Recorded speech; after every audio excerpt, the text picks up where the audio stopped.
পরিবর্তন সেটা আমি অবশ্যই আনবো, তবে সেটা চেহারার না, নিজের অবস্থানের, ইনশাল্লাহ।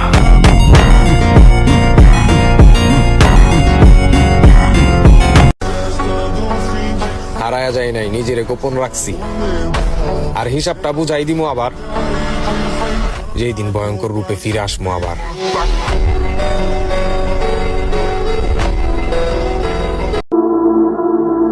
তুমি কে?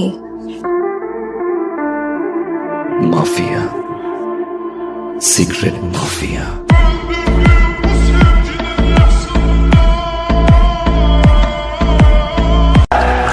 2022 আমাকে পরিবর্তন করেছে, 2023 আমাকে ভেঙে চুরমার করে দিয়েছে, 2024 আমার চোখ খুলে দিয়েছে, অ্যান্ড 2025